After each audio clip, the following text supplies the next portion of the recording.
Hey everyone, welcome back to my channel. In this video, I will discuss the cultivation of cashew nut. Cashew nut is very important horticulture plantation crop in India. So in this video, we will discuss the cultivation practice of cashew nut. But before starting the video, if you are new to my channel, then please subscribe and press bell icon and like and share the video too. So let's start the video. So first of all we have to learn the common name of cashew nut. तो common names जो होते हैं cashew nut के, the first one is plough crop. Cashew nut को हम प्लो crop बोलते हैं because ये सॉइल जो होती है उसकी अच्छे से प्लोइंग, एक तरह से ऑटोमेटिकली उसकी प्लोइंग में हेल्प करता है. Second is it is also called gold mine of waste land. So you can easily learn that कि इसको हम gold mine of waste land बोलते हैं क्योंकि अगर कोई भी वेस्ट लैंड होता है, चाहे वहाँ पे हमने कभी भी कोई क्रॉप का कल्टीवेशन ना करा हो, वेस्ट होगा वो लैंड अगर पूरी तरह से, तो स्टिल वहाँ पे भी हम कैशू नट का कल्टीवेशन कर सकते हैं. So that is why it is called gold mine of waste land. अगर हम वेस्ट लैंड में कैशू नट का कल्टीवेशन करेंगे तो अल्टीमेटली वी गेट प्रॉफिट, और profit means what, we get gold. That is why it is called gold mine of waste land. After that आपको gold जब मिल जाएगा तो गोल्ड की वैल्यू बढ़ जाएगी, तो गोल्ड से वो बन गया dollar. Next is it is also known as dollar earning crop. तो अच्छे से इसमें गोल्ड मिल जाता है, आपको गोल्ड मिला, फिर नेक्स्ट यू गेट डॉलर, तो इसका एक और नाम है डॉलर अर्निंग क्रॉप. तो आपको गोल्ड मिल रहा है. गोल्ड भी कब मिलेगा, जब आप उसको वेस्ट लैंड में कल्टीवेट करिए. तो वेस्ट लैंड में कल्टीवेट करने के बाद आपको गोल्ड मिल रहा है, उसके बाद डॉलर भी आप अर्न करो. That is what is called wonder nut. Wonder crop है एक तरह की, वंडर नट. और अगर इसकी न्यूट्रिटिव वैल्यू की बात की जाए तो इसमें अच्छा खासा बहुत सारा न्यूट्रिएंट पाया जाता है, लेकिन इसमें कोलेस्ट्रॉल नहीं होता. It is free from cholesterol. That is why it is also called cashew nut, also known as zero cholesterol nut. Plus ये वाइट कलर का होता है कैशू नट. ठीक है, सबने खाया होगा. काजू जिसको बोलते हैं हम हिंदी में, ये वाइट कलर का होता है. That is what is called white gold. So ये थे कैशू नट के कुछ कॉमन नेम्स. अब हम आगे डिस्कस करते हैं इसका साइंटिफिक नेम और या फिर जो बोटानिकल नेम होता है. तो इसका जो साइंटिफिक नेम है वो बहुत इजी है. इसका साइंटिफिक नेम है एनाकार्डियम ऑक्सीडेंटल. तो एनाकार्डियम इसलिए है क्योंकि इसकी फैमिली है एनाकार्डियेसी. इसके अलावा एक बहुत ही इम्पॉर्टेंट हॉर्टिकल्चर फ्रूट क्रॉप है मैंगो एंड पिस्टैशियो नट. तो मैंगो और पिस्टैशियो नट की फैमिली भी एनाकार्डियेसी होती है. और कैशू नट का तो साइंटिफिक नेम ही एनाकार्डियम करके स्टार्ट हो रहा है, तो इसका तो फैमिली ऑब्वियसली इजी तरह से याद हो सकता है. तो अगर आप इसका साइंटिफिक नेम में इसका जीनस देखें तो एनाकार्डियम बहुत सिंपल है. फिर इसकी स्पीशीज़ है ऑक्सीडेंटल, तो इसका नेम बन जाएगा anacardium occidental which belongs to the family anacardiaceae. Then इसका जो डिप्लॉयड क्रोमोसोम नंबर होता है that is 42 and this is originated in Brazil. इसके अलावा एक और क्रॉप है जो कि ब्राज़ील में ओरिजिनेट हुई है, दैट इज़ पाइनएप्पल. तो पाइनएप्पल बहुत इंपॉर्टेंट फ्रूट क्रॉप्स में कंसिडर करा जाता है. पाइनएप्पल भी जो है ब्राज़ील में ओरिजिनेट हुआ है जस्ट लाइक कैशू नट. अब ये कैशू नट ब्राज़ील में ओरिजिनेट हुआ है तो इंडिया में कैसे आया है, इंडिया में इसका इंट्रोडक्शन कैसे हुआ है. It was introduced into West and East Africa and India by Portuguese traveler in the 16th century. तो बेसिकली जितना भी इंट्रोडक्शन होता है वो कौन करते हैं, पोर्टुगीज़ करते हैं. ठीक है, तो कैशू नट का भी इंट्रोडक्शन इंडिया में पोर्टुगीज़ ने करा था 16th सेंचुरी में. इसके अलावा बहुत सारे क्रॉप्स हैं जिनका इंट्रोडक्शन हुआ है 16th सेंचुरी के टाइम पे. Just like papaya is papaya का इंट्रोडक्शन हुआ है 16th सेंचुरी में. And next is coffee. Coffee बहुत ही इंपॉर्टेंट एक तरह की बेवरेज क्रॉप है. ये भी क्या होता कि इसका भी इंट्रोडक्शन इंडिया में 16th सेंचुरी के आसपास ही हुआ था. The next thing about cashew nut is that कि कैशू नट में जो इम्पोर्टेंट होता है दिस, जो अपर पोर्शन होता है that is called cashew Apple, और जो नीचे वाला उसमें पोर्शन होता है दैट इज़ कॉल्ड कैशू नट. जो हम खाते हैं मेन पोर्शन जो उसको बोलते हैं काजू, दैट इज़ कैशू नट. और ये ऊपर वाला पोर्शन होता है कैशू एप्पल. जो कैशू एप्पल होता है it is not a true fruit. Cashew apple is not a true fruit. ये ट्रू फ्रूट नहीं होता. ट्रू नहीं होता means what, it is a false fruit और अ सीरो फ्रूट। और इसको हम बोटानिकली अगर डिस्क्राइब करें तो botanically it is called receptacle and और we can say it is a modified peduncle. तो जो कैशू एप्पल लगे होते हैं ऊपर वाला portion that is called receptacle, उसको हम रिसेप्टिकल बोलते हैं। वो कोई ट्रू फ्रूट नहीं होता। अब ट्रू फ्रूट नहीं होता इसका मतलब ये नहीं है कि वो एडिबल नहीं है, it is still edible because ये इसका न्यूट्रिटिव वैल्यू बहुत अच्छा होता है। इसमें विटामिन सी हाईएस्ट होता है, I mean it is major source of vitamin C. इसमें vitamin A I mean vitamin C होता है, वो कई फ्रूट से इनफैक्ट जो सिट्रस होता है उससे भी कई ज़्यादा विटामिन सी जो होता है इस अपर पोर्शन इस कैशू एप्पल में पाया जाता है। दैट इज़ वाई ये एडिबल है। और जो ये नीचे लगा होता है कैशू नट, ये तो हमारा मेन तो यही होता है कैशू, ठीक है, ये तो ऑब्वियसली एडिबल ही है। इसके बाद जो हम इस एप्पल के बारे में देख रहे हैं कि जो कैशू एप्पल होता है इसका जो कलर और शेप होता है वो वेरी करते हैं according to cultivar. Like it is available in yellow colour, green yellow colour and red colour. तो फिगर में देख रहे हैं ये रेड कलर भी है, इसका थोड़ा सा ग्रीन कलर भी इसमें पाया जाता है, इसके अलावा ग्रीनिश येलो कलर का भी होता है। इसके बाद जो इसका वेट होता है अगर हम कंपेयर करें तो देख सकते हैं ईजिली एप्पल जो कैशू एप्पल उसका साइज़ बड़ा है और ये साइज़ में छोटा है। तो यहाँ से हम देख सकते हैं कि इसका जो वेट होगा, तो एप्पल का जो वेट होता है वो 10 टाइम्स ज़्यादा होता है। It is about 10 times the weight of nut, यानी जो नीचे कैशू नट लगा है उसके वेट का 10 गुना जो है ये कैशू एप्पल होता है। और जो नीचे कैशू नट लगे होते हैं इनका जो एवरेज वेट होता है, the average weight of the nut varies between 3 to 15 gram. तो आप इजीली इमेजिन कर सकते हैं कि नट का अगर वेट 3 to 15 है तो उसके ऊपर जो एप्पल लगा होगा उसका वेट क्या होगा, 10 टाइम्स हो जाएगा। नेक्स्ट इज दिस, ओके, ये है फिगर है इमेच्योर, ये जो ए फिगर है this immature cashew nut apple, B figure है मैच्योर एप्पल एंड नट की। तो जब इमेच्योर फॉर्म होती है कैशू नट और एप्पल की तो उस टाइम पे साइज का डिफरेंस बहुत होता है। उस टाइम पे जो कैशू एप्पल होता है उसका साइज बहुत छोटा होता है, लेकिन जैसे जैसे फ्रूट मैच्योर होने लगता है तो एप्पल का साइज आप देख सकते हैं कितना बड़ा हो चुका है।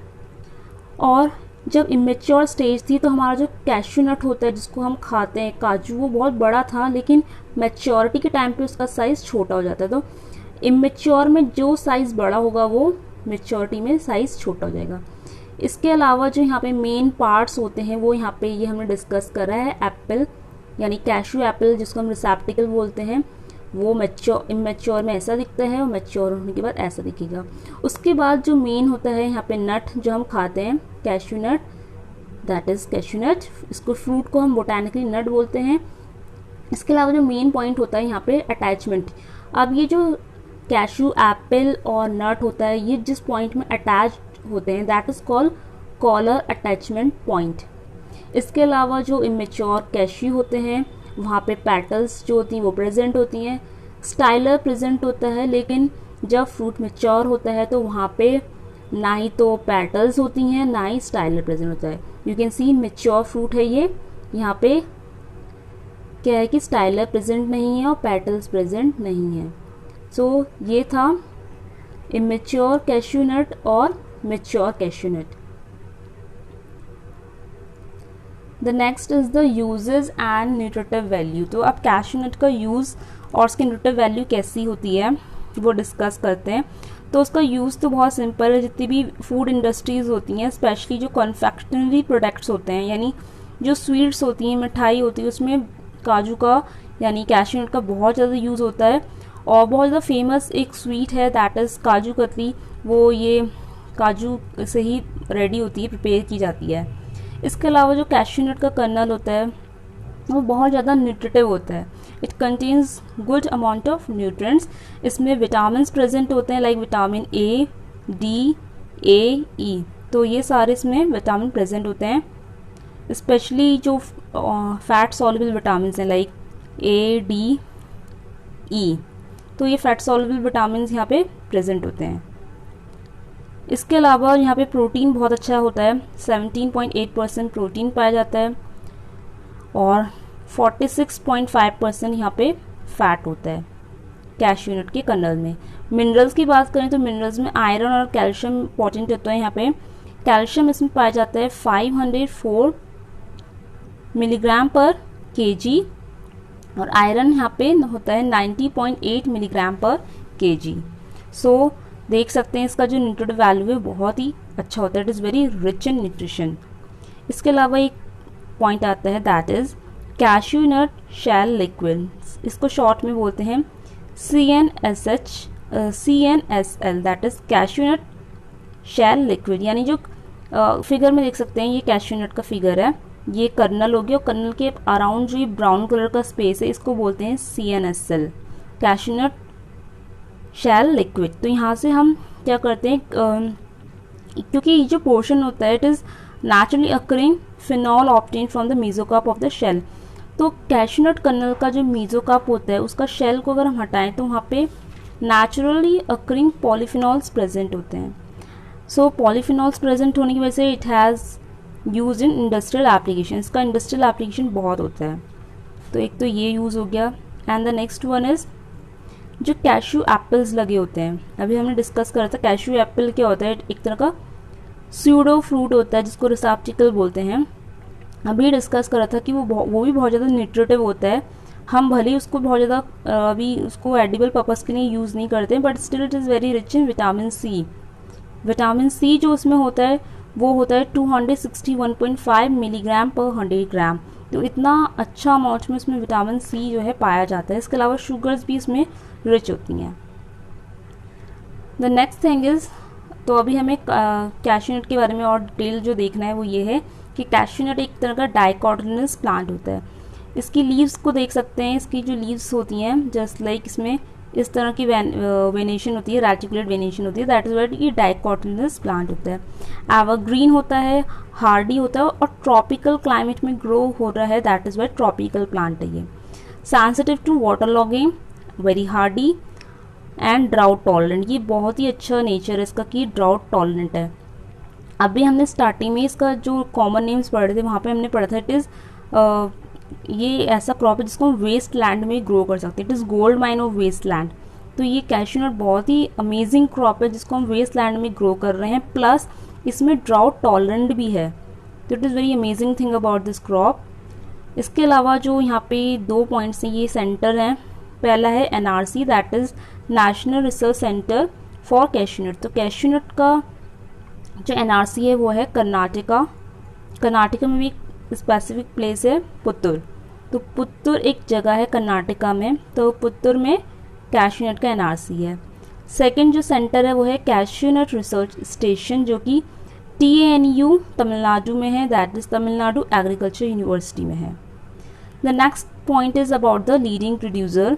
तो कैश्यू नट का जो लीडिंग प्रोड्यूसर है अगर हम बात करें in the world that is Nigeria, after that India. तो it is very good thing that we are our country is second largest और leading producer of cashew nut. तो नाइजीरिया के बाद इंडिया का ही नंबर आता है। अगर इंडिया में भी बात करें तो इंडिया में डिफरेंट स्टेट्स हैं। तो इंडिया में कौन सा स्टेट लीड कर रहा है? Maharashtra, followed by Andhra Pradesh. Next is about the inflorescence of cashew nut. तो कैश्यू नट का जो इन्फ्लोरेसेंस होता है, इसमें जो फ्लावर होते हैं वो कैसा होता है? इसका इन्फ्लोरेसेंस इंटरमीडिएट पैनिकल होती है, पैनिकल ऑफ पॉलीगैमोमोनेशियस। तो ये पॉलीगैमोमोनेशियस का मतलब होता है कि इसमें जो फ्लावर्स होते हैं वो बाइसेक्सुअल हो सकते हैं, मीन्स मेल और फीमेल दोनों साथ में प्रेजेंट होंगे, या फिर स्टैमिनेट हो सकते हैं। स्टैमिनेट का मतलब होता है जिसमें सिर्फ मेल पार्ट प्रेजेंट होता है, ठीक है। But both occur intermixed in the same inflorescence, या फिर हो सकता है लेकिन जो दोनों ही होंगे वो इंटरमिक्स्ड हो सकते हैं एक सेम इन्फ्लोरेसेंस के अंदर। That is the meaning of polygamomonoecious. तो इस तरह के इसकी जो फ्लावर्स होते हैं वो प्रेजेंट होते हैं प्लांट में। और फ्लावरिंग टाइम जो होता है दैट इज नवंबर फेब का जो टाइम होता है विंटर सीजन, वो फ्लावरिंग टाइम इसमें होता है। इसका जो फ्रूट टाइप होता है वो होता है ड्रूपेशियस नट, और इसके जो फ्रूट्स होते हैं इसमें सबसे ज़्यादा जो एसिड पाया जाता है वो पाया जाता है malic acid. Then after that the mode of pollination. तो जो cashew nut it is a cross pollinated crop. इसमें क्रॉस पॉलिनेशन होता है, सेल्फ पॉलिनेशन नहीं होता। अब ये जो क्रॉस पॉलिनेशन होता है किसकी वजह से होता है, विंड एंड इंसेक्ट्स। तो यहाँ पे दो एजेंसी वर्क करती है, तो विंड के थ्रू इसका पॉलिनेशन होता है, दूसरा इंसेक्ट के थ्रू। और ये जो पॉलिनेशन होता है ना विंड और इंसेक्ट के थ्रू, ऐसा ही सेम पॉलिनेशन, इस तरह का ही क्रॉस पॉलिनेशन होता है सेम इन कोकोनट। तो कोकोनट में भी क्रॉस पॉलिनेशन जो होता है वो विंड और इंसेक्ट्स के थ्रू ही होता है, जस्ट लाइक कैश्यूनट। तो कैश्यूनट और कोकोनट ये दोनों क्रॉप्स आपको याद रखनी है in terms of cross pollination. मतलब कोकोनट और कैश्यूनट का जो पॉलिनेशन है वो बिल्कुल सेम है विंड और इंसेक्ट के through. The next is the climate and soil requirement of the cashew nut plant. अब क्लाइमेट इसका कैसे होता है, tropical. It requires a warm humid climate with a minimum of 600 mm rainfall, but well distributed rainfall is more important. तो उसमें 600 millimetre rainfall होनी चाहिए, वो भी वेल डिस्ट्रीब्यूटेड। इसके अलावा जो टेम्परेचर होता है 15 degree centigrade to 40 degree centigrade temperature, इस तरह की जो वाइड रेंज ऑफ टेम्परेचर है, इतने टेम्परेचर में हम कैश्यूनट का कल्टीवेशन ईजिली कर सकते हैं। सॉइल की बात करें तो it has a high degree of adaptability and can be grown on any type of soil which is free from rocky strata और hard pan and water stagnation. तो कोई ऐसी सॉइल हो जहाँ पे ये रॉकी स्ट्रेटा ना हो, हार्ड पेन्स ना हो और वाटर स्टैग्नेशन नहीं होना चाहिए। अभी स्टार्टिंग में डिस्कस कर रहा था कि ये वाटर लॉगिंग के लिए इसमें अच्छा नहीं होता। तो कैश्यूनट में अगर वाटर लॉगिंग हो जाएगी तो प्रॉब्लम हो जाती है। सॉइल्स में इसमें जो सॉइल होनी चाहिए, अच्छी सॉइल होनी चाहिए, deep, friable, well drained, sandy loam soil यहाँ पे प्रेफर की जाती है। Hilly slopes up to an elevation of 700 meter above mean sea level can also utilized for cashew cultivation। इतना अगर हाइट होती है तो वहाँ पे भी हम कैश्यूनट कल्टीवेशन कर सकते हैं। तो सॉइल में मेन जो था यहाँ पे सैंडी लोम सॉइल बहुत ही इंपॉर्टेंट होती है। इसके अलावा तो हम ये डिस्कस कर रहे थे, it is a crop of waste land, it can be grow easily in waste land. तो वेस्ट लैंड में भी हम इसको ईजिली ग्रो कर सकते हैं, बट अगर इसका प्रॉपर कल्टिवेशन हो रहा है तो सैंडी लोम सॉइल में ही करना होगा। Next is the planting time. आपको प्लांट कब करना है, जनरली मानसून वाला जो टाइम होता है जून जुलाई, that is perfect time for its planting. Planting करेंगे तो स्पेसिंग कैसी रखेंगे, स्पेसिंग जो होती है इसमें 7x7 होती है, या फिर अगर वैरायटी थोड़ी सी टॉल है, वैरायटी का नेचर जो भी है, या फिर 8x8 भी हम इसमें रख सकते हैं। तो row to row, plant to plant spacing इसमें 7 to 8 मीटर वेरी करती है। But if we cultivate the cashew nut in high density planting, अगर हम इसको हाई डेंसिटी प्लांटिंग में कल्टिवेट करेंगे तो क्या होगा कि जो स्पेसिंग है वो रिड्यूस हो जाती है, that is 4x4 metre. Next is the important thing is pruning. तो उसमें प्रूनिंग बहुत इंपॉर्टेंट होती है, क्योंकि प्रूनिंग क्या करता है, प्रूनिंग एक ऐसा ऑपरेशन होता है जिसकी वजह से हम अपने प्लांट की ग्रोथ को रेगुलेट कर सकते हैं। उसकी जो फ्रूटिंग हैबिट होती है, आई मीन उसमें जो फ्रूट बीयरिंग होती है तो प्रॉपर हो, इम्प्रूव क्वालिटी के फ्रूट्स हों, इसलिए हम प्रूनिंग करते हैं। और जो प्रूनिंग टाइम होता है कैश्यूनट का, दैट इज़ अगस्त सितंबर। मतलब ये अगस्त सितंबर को जो टाइम होता है इसको हम कॉमनली बोलते हैं ऑटम। ऑटम सीजन में इसकी प्रूनिंग होती है। इसमें बहुत ही इंपॉर्टेंट ऑपरेशन हमें करना होता है top working, that is B heading इसको बोलते हैं। टॉप वर्किंग में एक पर्टिकुलर ऑपरेशन का नाम है बी हेडिंग। मतलब ये एक तरह का ऐसा ऑपरेशन होता है, जनरली हम एक तरह के प्लांट को, जब प्लांट बहुत ज़्यादा एज का होने लगता है उसके बाद उसमें फर्दर एबिलिटी नहीं होती कि वो फर्दर फ्रूट प्रोड्यूस करे, तो हमें यहाँ पे रिजुविनेशन करना होता है, मतलब उसको एक नई लाइफ देनी होती है, that is called top working. तो टॉप वर्किंग में हम क्या करते हैं, बी हेडिंग करते हैं। And is done in 20 to 25 years old tree. Cashew nut का 20 से 25 साल तक का जो पेड़ होगा उसमें हम बी हेडिंग यानी टॉप वर्किंग करते हैं। इसमें हम उसको 0.5 मीटर की हाइट तक उसको कट कर देते हैं। और जनरली ये टॉप वर्किंग वाला काम हम करते हैं जाड़ों में, यानी विंटर सीजन, यानी दिसंबर फैब की जो ठंडी होती है उसमें हम ये टॉप वर्किंग कैश्यूनट में करते हैं।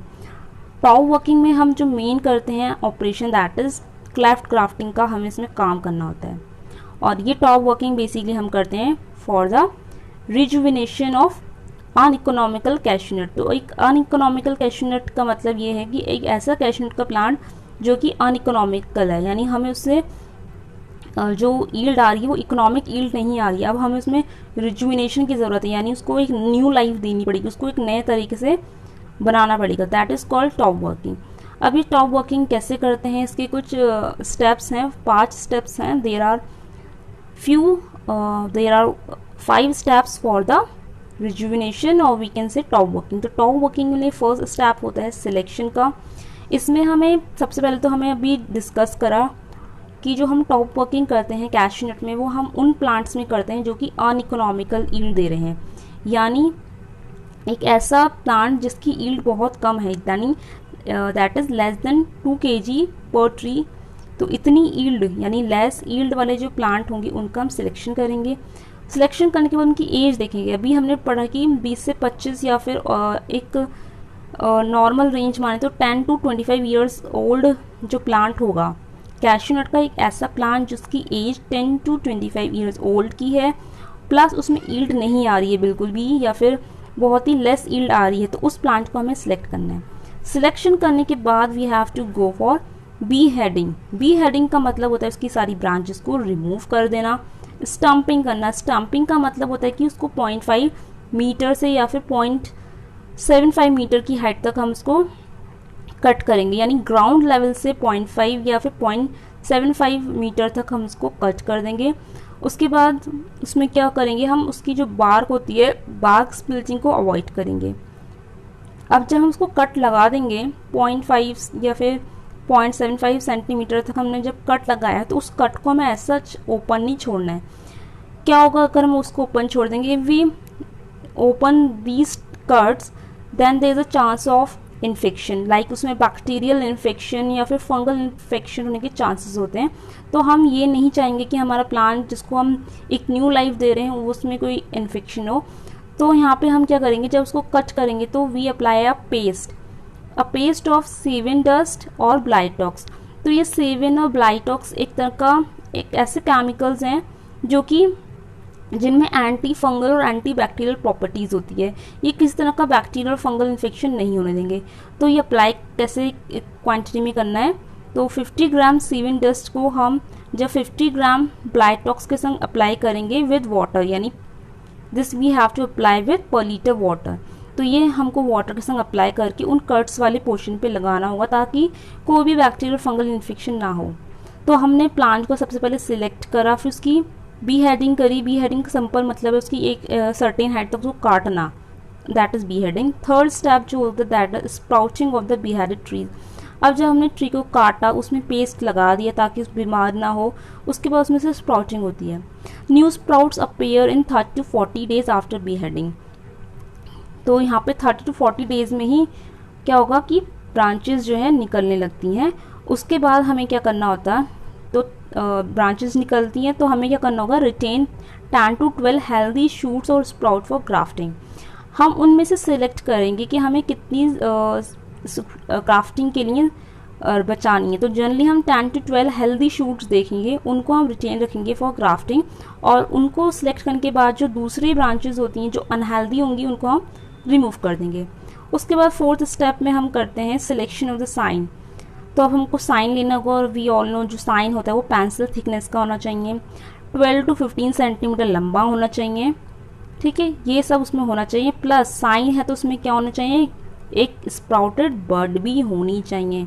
सिंपल हमें एक पेंसिल थिकनेस की डंडी नहीं लेनी है, उस डंडी यानी उस साइन में एक बर्ड भी होनी चाहिए, that is very important. Then after that grafting. Grafting में हम जनरली क्या करते हैं, select the scion as the same thickness, give a cut from a wedge और वी शेप। तो यहाँ पे जो हम ग्राफ्टिंग यूज़ करते हैं, क्लेफ्ट ग्राफ्टिंग अभी हमने डिस्कस करते हैं, यहाँ पे क्लेफ्ट ग्राफ्टिंग का यूज़ करते हैं। तो यहाँ पे हम वी शेप का कट लगाते हैं। तो ये हम कट जनरली कैसे लगाएंगे, जैसे फॉर एग्जांपल अगर आपका साइन है तो साइन में हमने क्या करना है, इस तरह से साइन का जो नीचे वाला पोर्शन होता है उसमें हमें सिंपल वी शेप का कट लगाना होगा, that is the cleft grafting. Next is the propagation. तो प्रोपगेशन के लिए हमें यहाँ पे 2 मेथड्स होते हैं। First is the epicotyl grafting. ये एपिकोटाइल ग्राफ्टिंग हमने कहीं और भी पढ़ा है, that is in mango. Mango में बहुत ज़्यादा फेमस होती है एपिकोटाइल ग्राफ्टिंग।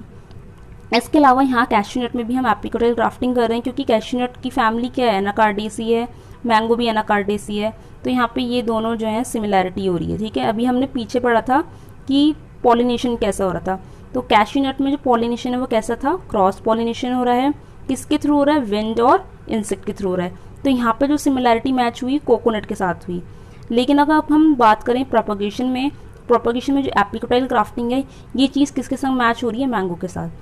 तो अभी हम कैश्यू नट में डिस्कस करते हैं एपिकोटाइल ग्राफ्टिंग में क्या होता है। सबसे पहले हमको एक प्लांट को ग्रो करना होता है, उसमें से एक एपिकोटाइल फॉर्म होता है, इस तरह से एपिकोटाइल फॉर्म होता है।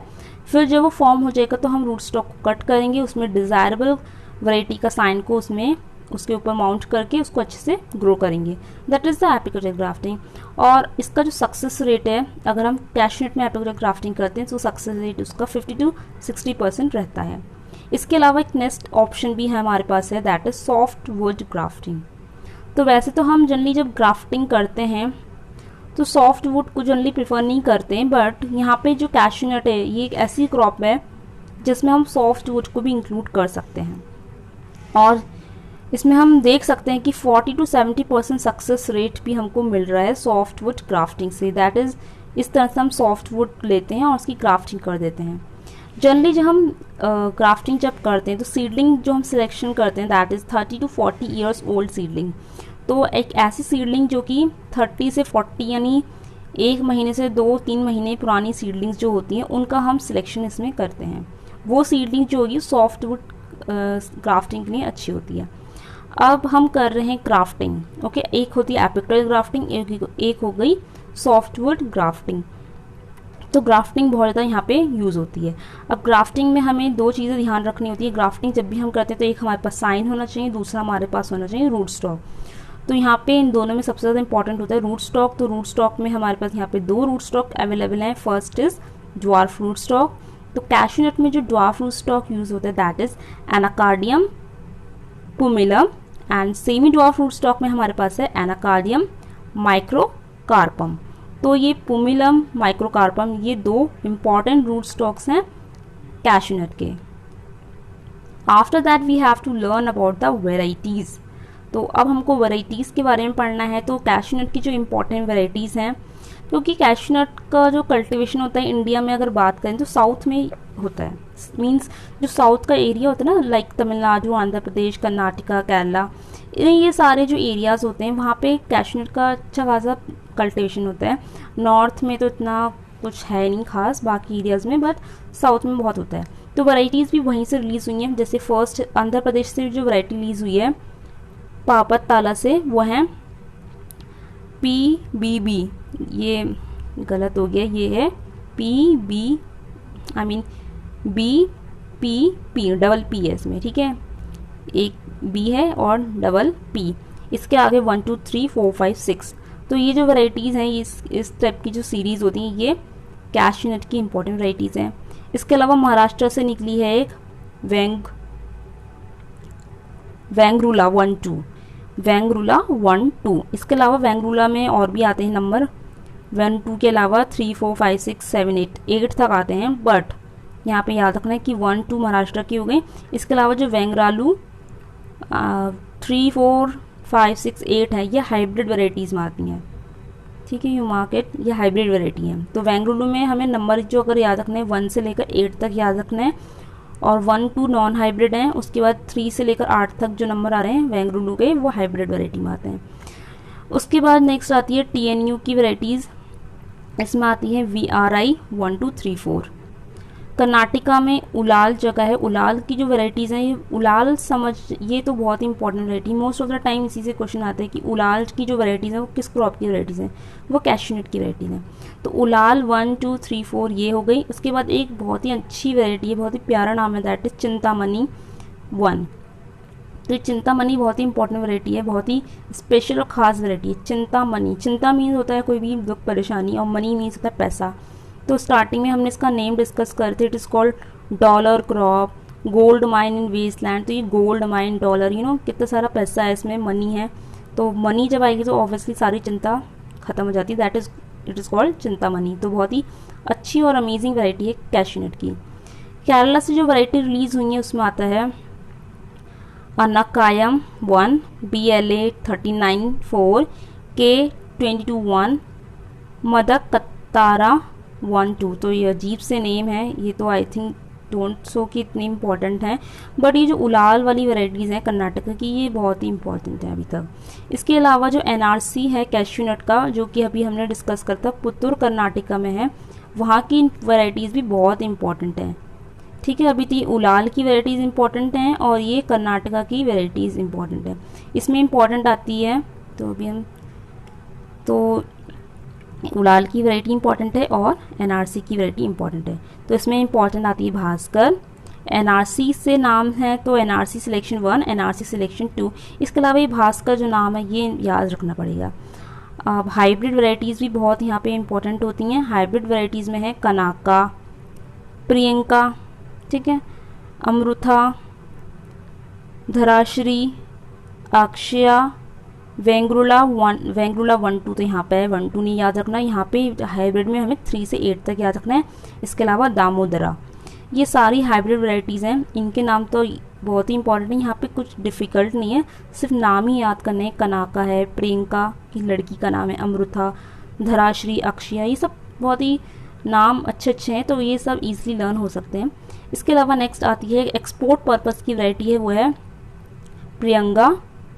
प्रियंगा हो गई। उसके बाद एक वैरायटी जो है वेस्ट बंगाल की है, वो है झरगम 1। तो स्टिल यहाँ पे जो इम्पोर्टेंट है वो है उलाल की वैरायटीज़, एनआरसी की वैरायटीज़ और hybrid varieties. Next is the, अब जो बियरिंग होती है कैश्यू नट में वो कब होती है? कॉमर्शियल बियरिंग जिसको हम बोलते हैं। The tree comes to full production at the age of 10 years and further the period of 20 to 25 years। फिर उसके बाद इसमें हमें डी ब्लॉसमिंग करनी होती है। डी ब्लॉसमिंग का मतलब है जो ब्लॉसम्स होते हैं, फ्लावर्स होते हैं, उनको रिमूव करना होता है, दैट इज़ डी ब्लॉसमिंग। और हमें कब करनी होती है? 1 to 2 years। शुरू के 1-2 साल तक हमें उसके फ्लावर्स को हटाना होता है, but after 3rd year onwards we have to allow flowering. तो कैश्यू नट एक ऐसा प्लांट होता है जिसको हमने ग्रो करा, उसके 1-2 साल तक हमको फ्लावर्स को हटाना होगा, डी ब्लॉसमिंग करनी होगी, और तीसरे साल के आने तक हमको फ्लावर को अलाउ करना है कि वो ग्रो हो सकते हैं। ऐसा हम ऐसा इसलिए कर रहे हैं क्योंकि स्टार्टिंग के ईयर्स में जो अगर हम फ्लावर को अलाउ करेंगे उसमें से फ्रूट्स जो बनेंगे ना वो बहुत ही पुअर क्वालिटी के फ्रूट्स बनते हैं, तो इसलिए हम इसमें डी ब्लॉसमिंग करेंगे। डी ब्लॉसमिंग कर देंगे ताकि जो प्लांट्स में एनर्जी है वो डाइवर्ट हो सके एक मतलब प्रोडक्टिव ब्रांचेस में। तो यहाँ पे हम स्टार्टिंग से डी ब्लॉसमिंग करते हैं। 3rd year ऑनवर्ड्स हम फ्लावरिंग अच्छे से होने देते हैं, उसके बाद फ्लावरिंग होगी, फ्रूटिंग होगी, सब कुछ फिर अच्छा होता है। तो अब ये हो गई डी ब्लॉसमिंग की बात। अब नेक्स्ट आती है हार्वेस्टिंग, इसमें कैसे करनी है? तो पीक टाइम तो हार्वेस्टिंग का इसमें मार्च अप्रैल का होता है। और हार्वेस्टिंग करते कैसे हैं? इसमें क्या होता है कि the optimum stage of harvesting is when the nut drop to the ground. इसमें क्या होता है, जैसे आम होता है ना, आम पेड़, आम आई मीन मैंगो का प्लांट होता है ना, तो मैंगो गिरने लगते हैं पेड़ से, दैट इज़ वो हम जज करते हैं कि चलो अब आम हार्वेस्टिंग के लिए रेडी हो चुका है। वैसे सेम यहाँ पे भी वही होता है कि जो कैश्यू नट होता है जब पेड़ से गिरने लगता है, ड्रॉप होने लगता है ग्राउंड में, दैट इज़ एक वो हम स्टेज पता कर लेते हैं कि चलो अब जो है हमारा फ्रूट है वो मैच्योर हो रहा है हार्वेस्टिंग के लिए। इसके अलावा rain during flowering and harvesting, ये बहुत बड़ी प्रॉब्लम होती है कि अगर फ्लावरिंग के टाइम पे या हार्वेस्टिंग के टाइम पे अगर बारिश हो जाती है, रेन हो जाती है, तो एक इंसेक्ट होता है टी मॉस्किटो बग, उसका अटैक, उसका इन्फेक्शन होने लगता है। तो ये ध्यान रखना है कि रेन एक बहुत बड़ी प्रॉब्लम होती है ऐसी कल्टीवेशन में। इसके बाद जो ईल्ड आती है वो कितनी आती है? 6 to 10 kg per tree yield जो होती है ऑब्टेन होती है फ्रॉम 15 years ओल्ड ट्री। तो इसमें जो बियरिंग होती है वो 10 years में होने लगती है, और जो इकोनॉमिक बियरिंग होने लगती है वो 15 साल वाले पेड़ से हमें मिलती है, और ईल्ड निकल के आती है इसकी 6 to 10 kg per tree. Now we have to discuss about the steps of cashew processing. तो हमको कैश्यू नट की प्रोसेसिंग के कुछ स्टेप्स भी यहाँ पे पता होना चाहिए। तो first step is the roasting. Roasting में ये फिगर है, रोस्टिंग में हम सिंपली क्या करते हैं, उसको सैंड के साथ या फिर स्टीम में या माइक्रोवेव के साथ या फिर बहुत सारे बड़ी बड़ी इंडस्ट्री में ड्रम्स होते हैं उनके साथ हम उसको अच्छे से गर्म करते हैं, रोस्टिंग करते हैं। Next is the shelling. Shelling का मीन्स होता है टू रिमूव द शेल। तो बहुत सारी बड़ी बड़ी इंडस्ट्री मशीन्स होती हैं शैलिंग के लिए जो कि शैल को रिमूव कर देती हैं। इसके बाद पिलिंग होती है। पिलिंग जनरली कुछ इंडस्ट्रीज में हैंड के थ्रू पीलिंग होती है, और अगर हम हैंड के थ्रू पीलिंग करेंगे इट इज़ वेरी इफ़ेक्टिव। तो बहुत ज़्यादा आई मीन लेबोरियस तो है, बट हैंड के संग पीलिंग करना ही यहाँ पे अच्छा रहता है। ड्राइंग जनरली हम कैसे करते हैं, यहाँ पे जैसे फिगर में सन ड्राइंग हो रही है, ड्राइंग के लिए हम और भी चीज़ें यूज़ कर सकते हैं। जैसे बड़ी बड़ी इंडस्ट्रीज़ जो होती हैं वहाँ पे क्या होता है, प्रॉपर ड्रायर्स होते हैं, तो वहाँ पे उन ड्रायर मशीन्स में इसको ड्राई करा जाता है। ड्राई करते वक्त हमें ध्यान रखना होता है कि हमको इतना ड्राई करना है कि इसको जो मॉइस्चर है वो एट लास्ट 2 to 4% मॉइस्चर रहना चाहिए, क्योंकि अगर मॉइस्चर ड्राई करते वक्त अगर मॉइस्चर सही नहीं आया तो अगर हम ऐसा जिसको रख देंगे तो क्या होगा, मॉइस्चर उसमें प्रेजेंट होगा तो वहाँ पे फंगल इन्फेक्शन हो सकता है at the time of storage. तो स्टोरेज के लिए या फिर जो प्रोसेसिंग हो रही है उसमें ड्राइंग ऑपरेशन में हमें इसको मॉइस्चर परसेंट देखना होगा कि कितना मॉइस्चर कंटेंट उसमें होना चाहिए। After that we have to grade it, उसकी प्रॉपर ग्रेडिंग करेंगे साइज़ के अकॉर्डिंग। जो बड़ी साइज़ है उनको एक अलग लॉट देंगे और जो स्मॉल साइज़ होता है उनको अलग सेपरेट लॉट में डिवाइड कर देंगे। After that packaging and then marketing. So these are some important steps for the cashew nut processing. तो रोस्टिंग जो हम डिस्कस कर रहे थे उसमें जो मोस्ट पॉपुलर रोस्टिंग होती है वो स्टीम रोस्टिंग होती है, लेकिन but the best quality colonel's obtained under drum roasting. तो बड़ी बड़ी इंडस्ट्रीज़ में ड्रम होते हैं, उनमें रोस्टिंग होती है, दैट इज़ उससे जो कर्नल्स की क्वालिटी होती है वो बहुत ज़्यादा बेस्ट होती है। लेकिन इंडिया में जो सबसे ज़्यादा पॉपुलर है वो स्टीम रोस्टिंग होता है। इसके अलावा एक मेथड और आता है for maximum oil recovery. Cashew nut में ऑयल भी होता है, अभी हमने फैट पढ़ा था, अभी इसमें fat is nothing but it is oil. तो अगर हमको फैट या ऑयल रिकवरी इसमें करनी होती है तो हमें कौन सी मेथड यूज़ करना होता है, we have to use oil bath roasting. तो डिफरेंट तरीके होते हैं रोस्टिंग के, स्टीम रोस्टिंग हो गया, drum roasting and oil bath roasting. After that we have to grade it. तो ग्रेडिंग में यहाँ पे हम यूज़ करते हैं generally grading is done based on counts. तो काउंट्स का मतलब होता है number of kernels per pounds. तो एक पॉन्ड्स में कितने कर्नल आ रहे हैं, दैट इज़ यहाँ पे काउंटिंग होती है। उसके अलावा अगर कर्नल हमारा पूरा कंप्लीट है, no split of the kernel, kernel कहीं से टूटा नहीं है, पूरा अच्छे से कंप्लीट है उसमें, तो हम उसको 6 ग्रेड में कंसिडर करते हैं। और ड्राइंग हमने अभी डिस्कस करा था, ड्राइंग में हमें मॉइस्चर कंटेंट ध्यान रखना होगा। द ड्राइड या फिर the kernel dried to 2 to 4% moisture level is suitable. तो ड्राइंग हमें इस मॉइस्चर लेवल तक हमको ड्राइंग होगी। ड्राइंग करने के बाद हमको कुछ नहीं करना होता ज़्यादा कुछ, ड्राइंग करने के बाद हमको उसकी पैकेजिंग मार्केटिंग करनी होगी। तो drawing is very important for these steps.